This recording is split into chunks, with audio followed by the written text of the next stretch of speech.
Hello. How's it going? Nice to meet you. Good to see you. Hi to Harvey. Oh, here we go. Hi, Harvey. I didn't know that was you sitting down there. Hey guys, A So- crossover. I saw your badge back in the green room. Don't lose Really? it. Yeah, I'm sitting Okay. on the couch. Take it. We could swap. I sold it on Reddit. I'm sure you got like 50 cents for it. Anyway, you just announced Death of the Outsider. I think Yeah. a lot of people were kind of predicting this seems like the time for Dishonored 2 DLC, right? Like Prey just came out. I Oh, what absolutely are you love talking about? It Prey. was a total surprise. Yeah. Like, come on. So tell us about it. What was it like to have this out in the open now? Yeah, so it is called Death of the Outsider. It stars Billie Lurk. That's the thing we're really excited about. We've been waiting years to do this. She's a fan favorite. She first appeared in Knife of Dunwall and The Brigmore Witches. She's going after her old mentor, Dowd, and together they conceived this like almost impossible assassination mission to take down the Outsider, godlike figure in our world. Something I should say, though, is we push really hard to make this standalone. Right. So even if you have not played Dishonored before, you can go check out Death of the Outsider. It's a little shorter than a full release. It's just a few missions, but it does feature Billie Lurk, and she has her own powers, her own gadgets, and you don't need any prior Dishonored stuff. You can buy it as a standalone thing. Okay. Yeah, the opening trailer, if I'm not mistaken, was this Megan Foster and Dowd that we're seeing? Yeah, this is Billie Lurk. So Okay. it's a spoiler. Cover your ears if you haven't played Dishonored 2. But there's a character named Billie Lurk from the earlier Dishonored games who is in Dishonored 2 under an assumed name Right. as the boat captain, Megan Foster. Yeah. Captain of a boat that she owns called the Dreadful Whale, which is an anagram for Farewell Dowd. Yep. So she's still got some unresolved issues with her old mentor. And after the adventure with Emily in Dishonored 2 in Karnaca, they go their separate ways, and she begins to hunt for Dowd. Yeah, you're saying it's been like fans have been asking to know more about what we previously called Megan Foster and everything because she's such a cool character in Dishonored 2 and like you said, Knife of Dunwall and everything. Were you always trying to explore the story? Was it largely because of fans wanted to know so much more about her? You know, there was a moment early on in Dishonored 2's development where the idea popped up about revisiting or visiting this concept, sort of the end of the Outsider. And it just percolated in the back of my head, and I would talk to various team members about it. And all of us love Dowd as a character. Where would he be 15 years later at the end of his life, an older man with regrets? Billie, now that she's found her footing at the end of Dishonored 2 and she's got new purpose, what would she do? You know, she's now the actor in the world. She's the one that's gonna like realize this almost impossible assassination mission. So, at one level, Dishonored is about badass supernatural assassin moving through a steampunk city, killing off high-value targets, aristocrats, and corrupt leaders and things like that. At another level, it's a family story. So, the whole Dishonored series, which we've worked on for 8 years now, has had Corvo Attano as a protagonist. It's had Dowd as a protagonist. It's had Emily Caldwin and Corvo as a protagonist in Dishonored 2, and now Billie Lurk is closing out that arc for this part of the Dishonored fiction. Yeah, I do want to talk about how it's standalone because I think like 2 days ago after we asked Bethesda, it's like, I think you can get it for $30 even if you didn't play Dishonored 2. Yeah, I was just telling someone, talking to Dinga Bakaba, our lead designer, we realized at some point if we did this that it may be for some percentage of the audience their first and only foray into Dishonored. Sure. It might be the first time they played the game, which is a weird concept, So it had to work as a standalone piece about this woman was part of the underworld and now has some remorse about that, wants to set things right, going after this legendary assassin who's gone into retirement, finding him, and then undertaking this mission. So it stands alone, both in terms of you can just buy it and play it, but also fictionally you understand the world if you move into it. When you get into sort of that format, when you're offering something that's just like this, when normally it would just be DLC, does that alter maybe how you think about the scope of what you're giving people in any way? Yeah, I mean, all of those things are, I don't know how interesting this is to most people who play games, but there's what you can do in the given amount of time. There's how much it should cost. There's how much of it should be reuse of space in Karnaca versus new levels Yeah. versus some old levels but that have been heavily updated, new locations. Do you scrap all the existing powers and movement model and start over because it's a new protagonist? Like Billie Lurk has entirely different powers than Corvo or Emily had, or Dowd. And you can play through with her powers, and once you've completed the game, then you can play what we call OG Plus, Original Game Plus, where you can play it again with some of Corvo and Emily's powers instead swapped out. Cool. But she has her own gadgets too. She doesn't use the pistol crossbow combination that they used. She has like a voltaic gun that fires like magnetically charged particles. Okay. So she's a really interesting character, but it's like where you put the work, because there's a lot of work that goes into something like this. And where you put that, to give value to the people that love the series and want to see Billie Lurk, want to explore Karnaca again, want to take this thing with the Outsider to its end conclusion. Those are all like highly subjective calls that we have to make during the course of development. So in addition to being standalone, do you think it's something that can be an entry point for people who haven't played Dishonored? Yeah, absolutely. That's, again, like it occurred to us as we were talking about it, wow, it is possible. It's going to be a small percentage of the audience, I guess, because most people who are familiar with Dishonored 1 or 2 or the Knife of Dunwall, Brigmore Witches. But when we made Knife of Dunwall and Brigmore Witches, it was a very popular DLC for Dishonored 1, but only people who already had Dishonored 1 could play it, So I don't know. I mean, I definitely think it works, and it's exciting for some players that might have a different reason for playing this. They weren't interested in the former one, but they like Billie Lurk as a character more, or they like the idea of going after the Outsider more. I don't know, but it's definitely playable if you have never played Dishonored before. It's a potential entry point to the series. Do you ever have a concern when you're using like fan favorite characters or existing locations that somebody who maybe starts out on this and goes back to the first Dishonored, going back in time doesn't work as well as kind of starting here? No, I didn't think about that. That's an interesting idea. Like, there are so many players out there, and we mostly hear from the people that like Dishonored 1 and 2, or our DLC for Dishonored 1 and 2, Knife of Dunwall, Brigmore Witches. But it is entirely possible that someone out there is going to play all of these in reverse order or something. So, and I have no idea what that experience would be like, but it'd be interesting, I think. Mm-hmm. Like, in a way, this whole thing constantly cross-references the political assassination of the Empress in the first game. And that's still reverberating, Dowd feels he made the world a worse place. He destabilized the world by doing that. Corvo misses the woman he loved. Mm-hmm. Emily, it was her mother. Billie Lurk was Dowd's right hand during that time and was there that day, participated in it, and doesn't want to just feel guilty about it. She wants to do something about it. So if she sees the Outsider as a concentration of power that can be abused by people, and so by taking him out, she'd remove that from the world. So it's all in, the whole thing like weaves back and forth across the timeline of roughly 15 years. Mm-hmm. I'm curious, it seems like with Billie you're going for a more gadget-oriented approach, or does she have like Outsider powers as well, even despite the fact that she's trying to kill him? She's not marked by the Outsider. Her powers come from another source. Okay. So again, badass supernatural assassin. That's the promise that if you play the game, that's what you get. But she doesn't use blink. She uses something called displace, where she can imagine being two places at once and choose which one she wants to go to, basically. Oh, cool. Which means she can leave a marker behind that no one else can see and later go to it, which effectively means she can go through walls. She doesn't have to have line of sight to the place she's going.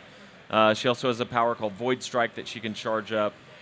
She has Semblance, where she can take someone down and take their identity, so their allies speak to her as if she were, the person that she's copying, basically.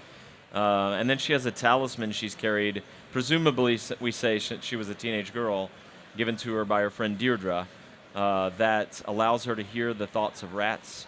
So she can, if you get near pools of rats, which in Dishonored 1 were very scary, with Billie's talisman, she can get near them. It's called Rat Whispers, and she gets little clues and pieces of information from the rats.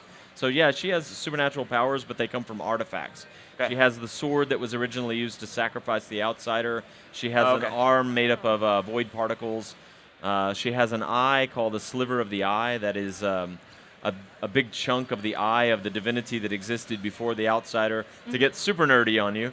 And then she has this talisman, Rat Whispers. So yeah, she's a combination. On top of that, she has the hook mines, the magnetic thing that you can put on the wall and will drag people across the room. You can put multiple in different spots and it will pull them apart. Hook mines are super fun to play with. When I saw her eye, I instantly thought of Kano from Mortal Kombat, and I can't unsee it. It's very on brand. Just a for little Peter. anecdote, I'm sorry. Someone said earlier, I worked on the original Deus Ex and the second Deus Ex, and we had a character that was pretty popular called Anna Navarre, who had a cybernetic eye that glowed red, I think. And so someone said, oh, this reminds me of Anna Navarre as well. So I think once in a while, the world needs a character with an evil red glowing eye. Everything's cyclical, right? You're going to come back to it Yeah. once in a while. But the fact that it is Death of the Outsider, it's called, it seems pretty bold because you think if you kill the Outsider, how do you do like a Dishonored 3? Yeah, I guess you have to get creative. Yeah, or have an alternate power source outside of the yeah. Outsider. I do want to talk about, like, I kind of was asking, you actually just brought up Deus Ex. You worked on Deus Ex, and I know you did a QA on System Shock. Yeah. Back at when it was Origin and EA. But I'm curious, you see Arkane is known as kind of the torchbearer of immersive sims, which, is like the dry term for these like emergent gameplay based, like just putting you in these realized worlds where you can kind of use the tools at your disposal to play with it and find different, like experiment differently with different mechanics and systems. I'm curious why, I've talked to you extensively about this in the past, why this kind of game seems to be making a comeback. Because like Breath of the Wild is doing this emergent gameplay kind of stuff. Metal Gear Solid 5 even did more of that open-ended kind of stuff, whereas before it was like a more linear, fine-tuned stealth game. What do you think it is that's bringing back these kind of games? I think there's strength in all kinds of games. Recently I played What Remains of Edith Finch. It's one of my favorite games. Everyone should go play that game. It's amazing. Every now and then I pull my phone out and I play Hoplite, which is an amazing little roguelike. Hitman Go was one of my favorite games the year that it came out, But I also love Horizon Zero Dawn. I love Destiny. There are many different game types and reasons to play them. But I think more and more people who grew up with games, like all of us, and who have played a lot of games, they don't want to just follow a trail of breadcrumbs. They want to make decisions. They want to see surprising outcomes by mixing and matching things.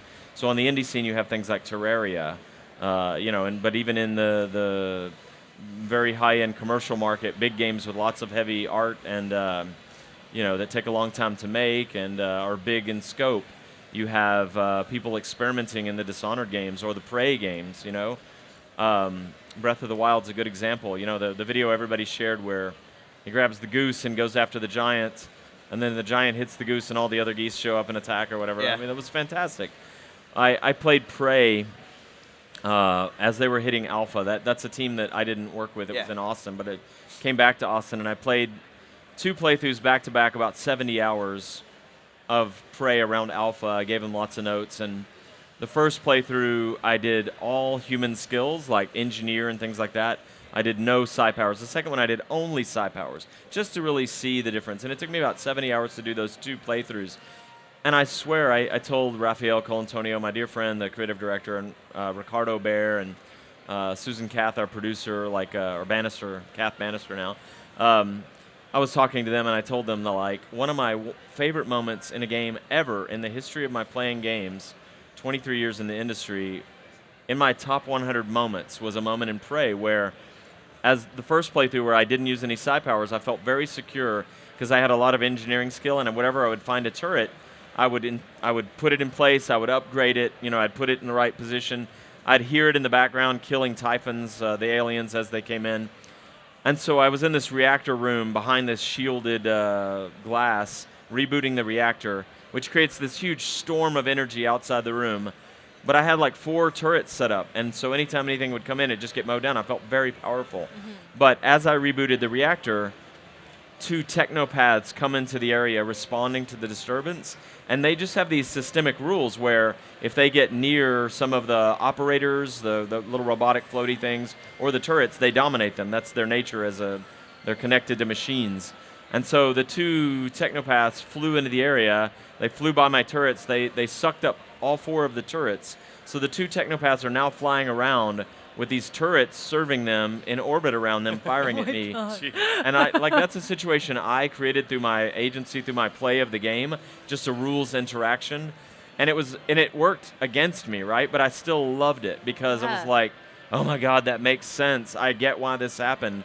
But holy shit, now I have to deal with these two technopaths with 4 turrets, And it's the kind of gameplay that I think we love, where you do something and the world reacts in an interesting way. It's not just going to the next room, getting the key, opening the door, killing the monster, going to the next room. It's very creatively flexible. Yeah, it's fascinating because whether it's Dishonored 2 or Prey, as developers, you have to create these worlds where that's possible, even if you don't intend for that exact thing to happen. Yeah, we never conceive of half the things that happen. Right. And I am kind of curious. Prey and Dishonored 2 are very different games, right? I mean, they're still in the same kind of subgenre, if you want. They are different, yeah. Right, but Dishonored 2 is more stealth focused, also kind of discrete missions, whereas Prey is this kind of singular open world, if you want to call it that, on the Talos 1 space station.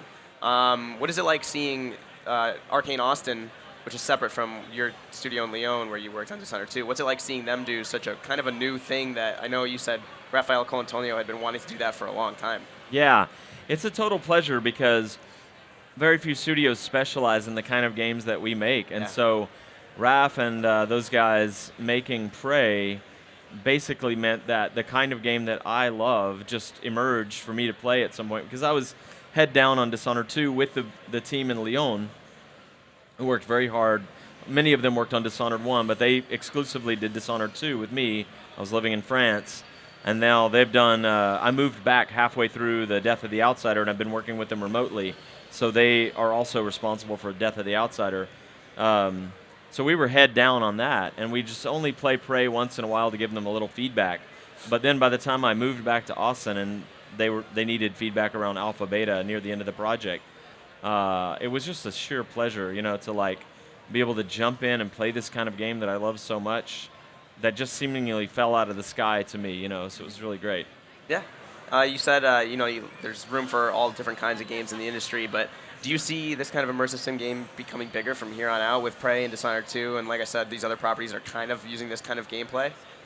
What I see is that pieces of things that work get absorbed into other things, right? And so many things that the original pioneers of this type of game, whether you're talking about the one square at a time kind of games that came out of the late 80s, like Dungeon Master or games like that, or you're talking about Looking Glass, who made Underworld and Thief and System Shock, very important early pioneers of this kind of you are there, first-person, systems-based, the world is plausible, it acts and reacts the way you would expect it to, according to expectation. I just see all the pieces of those games have been largely absorbed, even into games that are more abstract in nature. The same way RPGs used to be this thing that were very esoteric, and now play Call of Duty and it has all these RPG features in it, So I think it's more like that people have cherry-picked parts of it and it's spread, Mm-hmm. Yeah, you see some EA Sports games are actually doing RPG stuff now, like NBA Live and everything outside of that. Madden is doing that now. It's weird to see it kind of invade all these other genres. Yeah. But I am... It's fascinating to see how, to go back to Death of the Outsider, I was talking to Jake Solomon before this. Do you ever feel like you're getting burnt out on Dishonored? I know you love it because you've worked on it, but is there ever this, seeing Arkane Austin make Prey, do you have this kind of itch to do something different?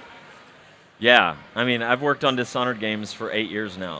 From the time that Raph and I started Dishonored 1 in Austin, it was co-developed between Lyon and Austin.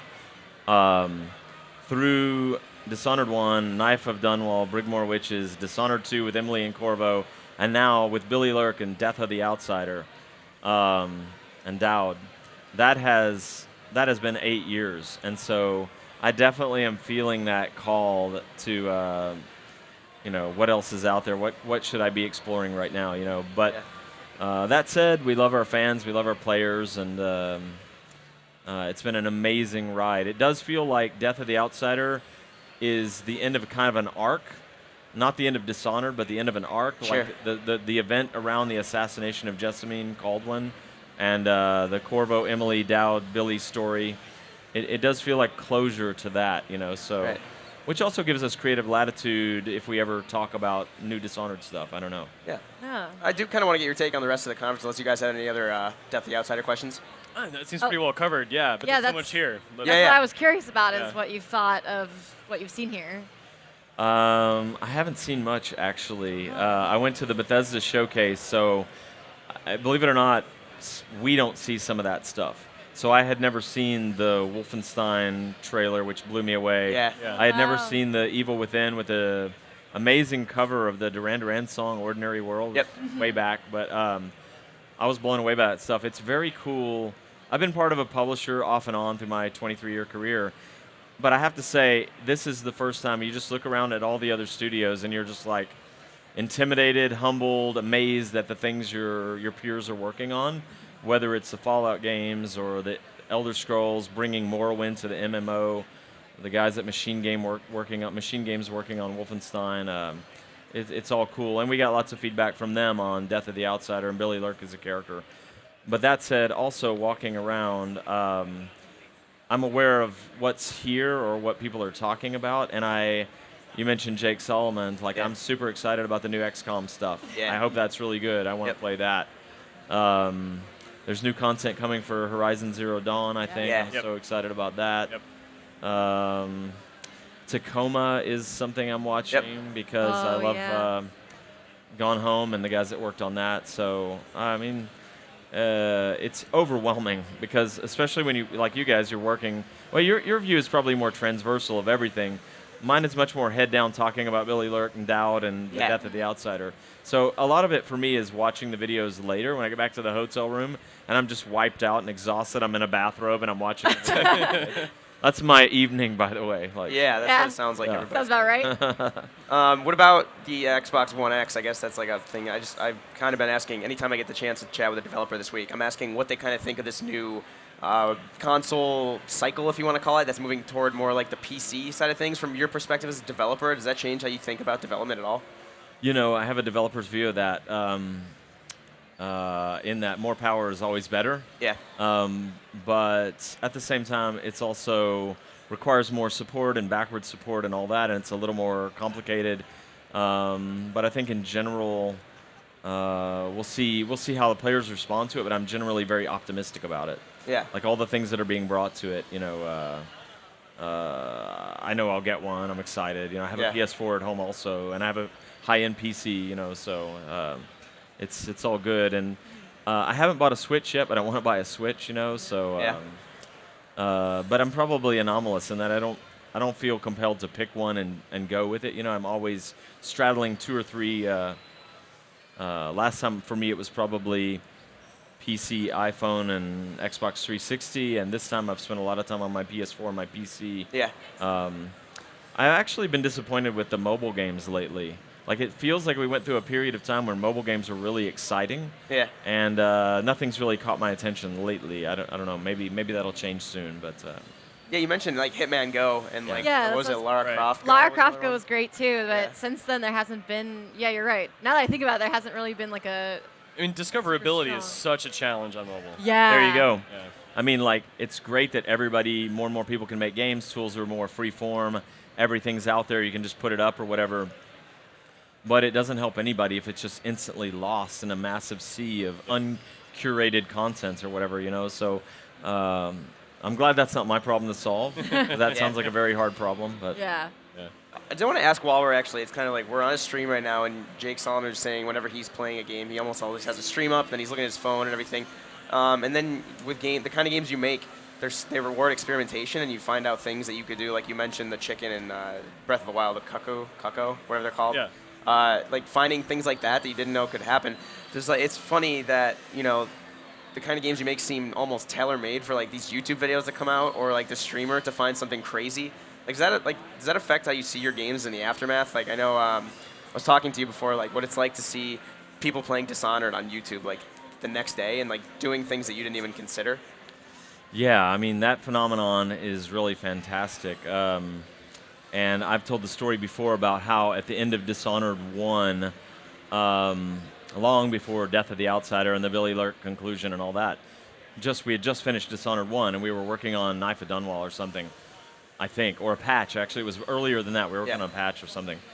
And Riptide is one of the early streamers that we watched. Riptide POW? I don't remember what his exact handle is, but he was playing the very end of the game. And, you know, he played the entire game, and every day we'd walk through the break area and, like, stop at the monitor and look. Oh, he's a third of the way through the game. Oh, he's half of the way through the game. And by the time he got to the final mission, the end, the whole team was gathered in this break room around this monitor watching, talking. And I'll never forget, Admiral Havelock had Emily, it was like the high chaos ending or whatever, and was threatening to drop her off the tower, and he was like, in my memory, it's probably wrong, but in my memory he was eating or something, and he was like, oh yeah, sure, you're going to drop the little girl off the tower video game. And then she goes, ah, and falls to her doom, you know, and he was just like, what? And so we all had this amazing reaction to watching somebody else work their way through the gameplay and through the story and stuff. It's very gratifying in a way that I wouldn't have anticipated. And what a way to get feedback, right? Like the most honest feedback possible. Yeah, exactly. And not only what they're saying, but what people in the comments are saying. Do you take that into account when you go into something like Death of the Outsider? Yeah, I mean, not too much because for at least this arc of Dishonored games, we pretty much have a vision for them. We know that people play them. You know, we have several people who play Dishonored in the most stealthy way possible, and they comment as they're playing, and they try all the little clever things, and other Dishonored fans are watching them, and something goes wrong, and it all goes crazy violent or whatever. We anticipate that for the Billie Lurk Death of the Outsider chapter as well. But as yet, we haven't really moved the game to something that's more supportive of that model. You know, we've been pretty focused on this is the kind of game we make. It's all about being a badass supernatural assassin, jumping rooftop to rooftop, killing off corrupt aristocrats, sneaking past guards, trying to be careful, but then when things go wrong, going super violent. You know, that's pretty much like what our players love about the Dishonored games. That and the rich world. You know, we do layers and layers of environmental storytelling in the world. It's a very plausible, complete world, even though it's a fantasy world. So yeah, so I do hope Death of the Outsider is an entry point for some people who haven't played, and I also hope that the people who have been with us this 8-year ride like it as well. They like the conclusion that we come to. Yeah, to be kind of a geek quick about the history of this kind of game, you know, you can look at Dishonored as an homage to Thief almost, and then you can look at Prey as an homage to System Shock, and then even if you want to go back before you were at Arkane, you know, when they opened with Arx Fatalis is kind of an homage to Ultima Underworld. Yeah. Yeah. Do you see anything else from the past that you would like to see come back, whether it's from you or from someone else? Well, I'm really excited about the new Metro game. Yeah. And so, you know, there's always been a vibe there, a tone that I've found appealing because it's from a culture outside my own or whatever, right? Stalker originally was kind of magical for some of us. So yeah, I mean, there's also Terra Nova, a game nobody remembers, but it was based on the Wing Commander structure of play, but you played you know, a power armor character in a sci-fi setting, and some of the mission design behind that was really, really amazing for its time. Awesome. Yeah, so we're just going to close it out and go back up to our stage momentarily, but last question, I guess, $30, Death of the Outsider, when can we play it? $29.99 actually. Sorry, my bad. I thought you were a professional. I know, I'm tired. It's available. Death of the Outsider, starring Billie Lurk, Standalone, is available September 15th. Okay, cool. Well, Harvey, thanks so much for coming on stage. We're going to close it out soon. Quickly, I meant to do this earlier in the show, but if you watch the lobby, you know we do giveaways. This one's actually kind of huge. If you follow Gamespot on Twitter, you can go. We have a link on the site. Doing LG and Newegg are teaming up it's like an entire gaming prize pack. It's a 34-inch ultra-wide HD curved LED gaming monitor, as well as a mechanical gaming keyboard, stereo gaming headset, gaming mice, $50 Newegg gift card. We're going to choose one winner tonight and another one tomorrow night, so you can go to GameSpot. If you don't follow us on Twitter, do that, and then you can go check that out. But yeah, we're going to go back up to the stage upstairs. But Harvey, thank you so much for joining us. Yeah, thank you guys. Have a good rest of the show, and thanks for talking about Death of the Outsider with us. Always. Yeah, and everybody, thank you so much for joining here. We really appreciate it. We appreciate seeing some familiar faces in the stream and everything. We're going to throw it back upstairs to the stage for another demo throughout the day, but stay tuned to GameSpot. See you there.